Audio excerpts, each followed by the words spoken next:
A-E-1 source. Hey, what's going on, y'all? My name's Kasamba Kokayi. I'm a piercer, photographer, DJ slash producer. I was DJing like a lot of like SoundCloud and like underground rap music at first, or like hardcore, a lot of like industrial, like goth music and stuff. Nobody understood what I was talking about, but they're all like, you can't just keep saying this, like you need to bring what you want to hear. Collaboration and like working with somebody else, be it on a song, be it like on a mix, or like be it like live, like it's extremely interesting. And this is At Some Time Somewhere for AT1 Radio. When it comes to like my introduction with like producing and DJing, for a long time I like didn't think I had what it took to like be like a music artist, if you know what I'm saying. I think about this this thing that happened in middle school a lot. There was this kid, he would like diss or like joan you, and like I'm from Florida, I'm from the South, so in the as a translation, it basically means like he would insult you. You know what I'm saying? But it was like mostly like playful, like it didn't really matter type of stuff, you know what I'm saying? But the way this kid would do it is he would freestyle it. He would freestyle it, and it was the most insane thing to like all of us like sixth graders, you know what I'm saying? And like he used to do it to me in particular a lot. And it was to the point where one day I was all like, no more.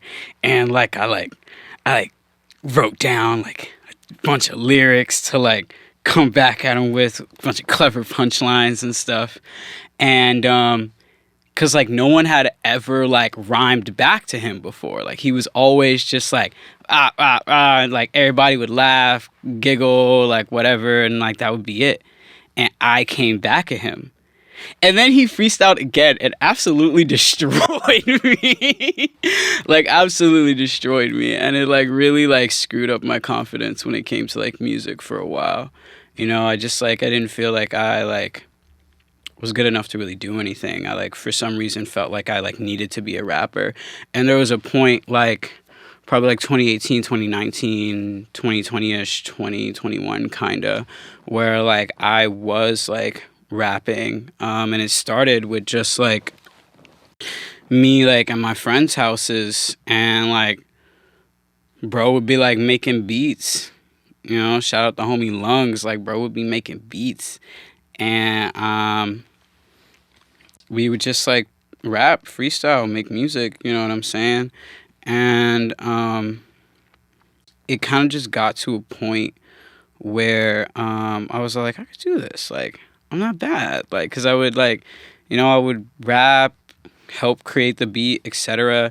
And like, you know, like there were people on SoundCloud being like, yo, this is actually kind of fire. Like, or I'd show it to like people online and they'd be like, yo, like this is kind of cool. Like, you got a nice little flow there. Like, I like this beat, etc. You know what I'm saying? And I guess around like 2021, 2022, I like kind of fell off with like producing and like making my own music, just because like I got so busy. Yeah, I was just like working way too much, and like I still wasn't like confident enough to what's the word I'm looking for? To like produce by myself. You know what I'm saying? I was always like with someone else and like either giving suggestions or finding samples, like etc. You know what I'm saying? Like I was just like doing a lot of like inspiration. You feel me? Like people, like my homie would like make the beat and he'd be like, yo, like how does this sound? And I'd be all like, it needs to sound more like Mario Kart. And he'd be like, I know exactly what you mean. And then he would make it sound like Mario Kart. And I would be like, all right, this is fire. Like, you know what I'm saying? So around around, it's like 2022 is when I really got into DJing. I was DJing like a lot of like SoundCloud and like underground rap music at first, or like hardcore, a lot of like industrial, like goth music and stuff. I found house music, and like I was all like, whoa, wait. Cause like when I think about it, like I've like listened to all these genres before, but like simply like listening to music like before DJing is different. You know, like this like Charlie XCX mix is like cool and all, but like where is the Vibes Cartel hard techno? Like, you feel me?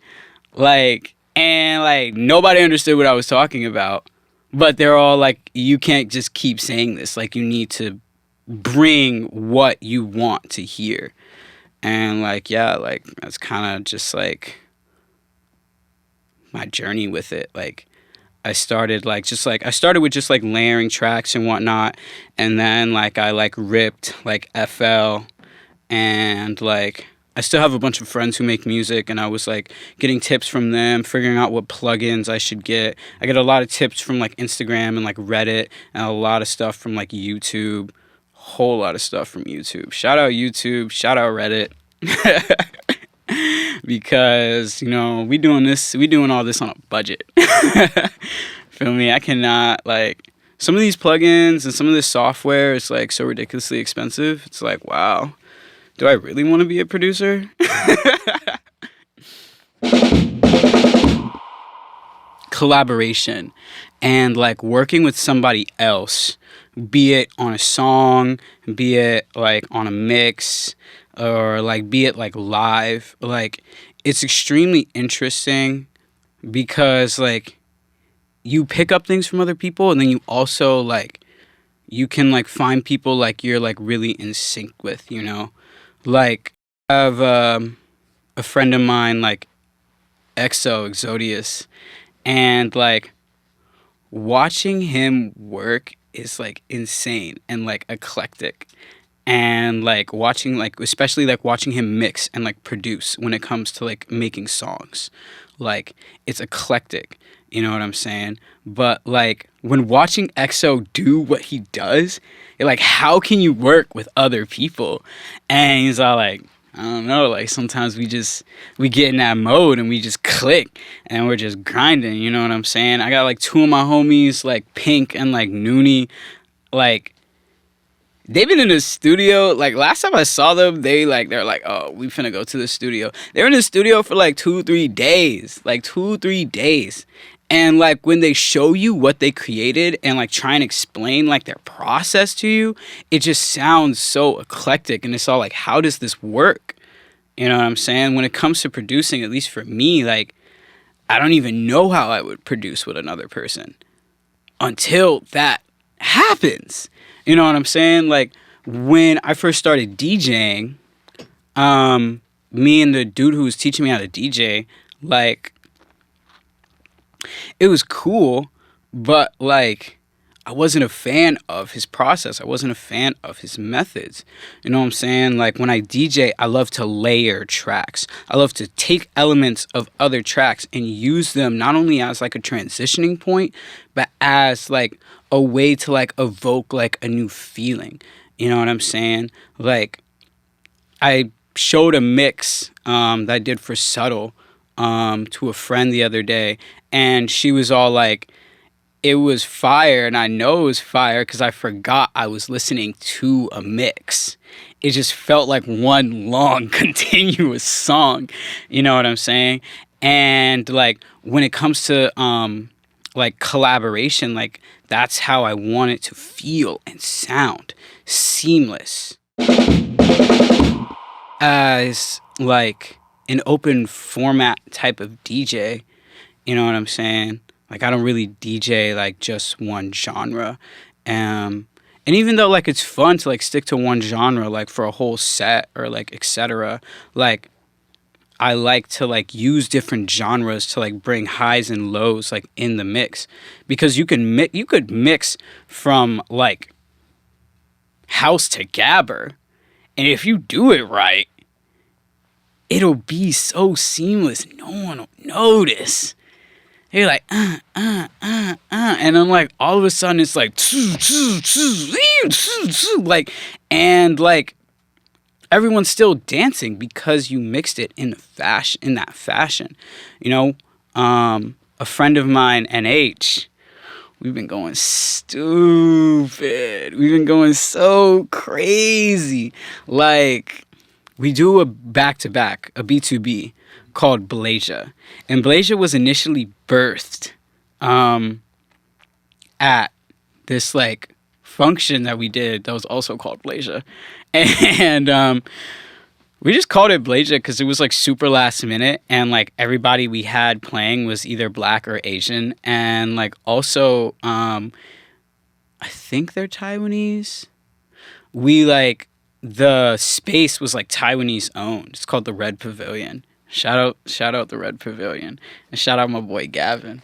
But like, yeah, when it comes to Blasia and like collaboration, Blasia was the first time like me and NH like DJ'd back to back live. You know, we had played around while like kicking it like in the crib, just mixing, etc. You know. But when we did Blasia, like, we're, like, sending each other songs for, like, inspiration. We're, like, sharing, like, playlists on, like, Spotify and, like, SoundCloud and being like, oh, like, this one's really good. And, like, oh, like, this one's really good. And, like, we should, like, break up the set, like, into, like, these, like, emotions and, like, vibes and, like, how we want, like, the crowd to, like, react, etc. You know?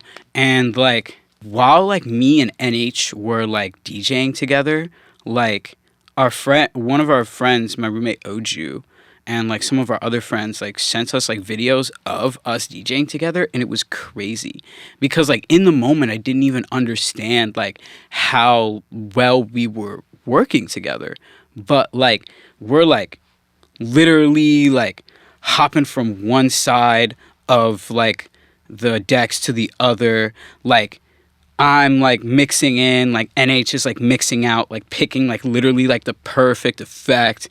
Like I'm mixing out, like, and like waiting for the drop, like watching like NH's track, like as she like brings it in, and I'm like like playing with like the reverb or the echo or like the like I'm chopping like the loop or something like that. Like we were just doing all of it, but like we were barely even speaking to each other.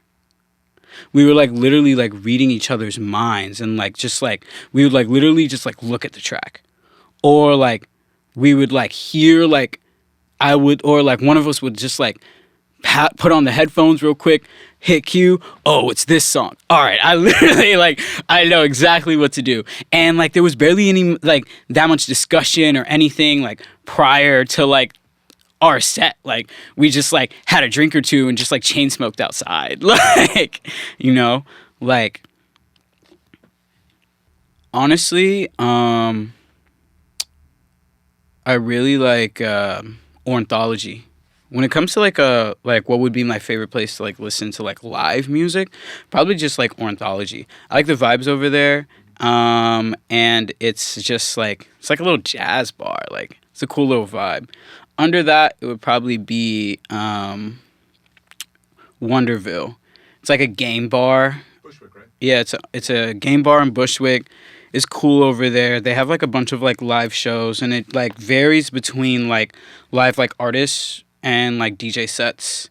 And it had something over there. I think it's called like Donut, which is like really cool. It's like a bunch of like hip hop, like local like hip hop artists, and like they'll just like play beats and like freestyle over each other's beats. It's really sick.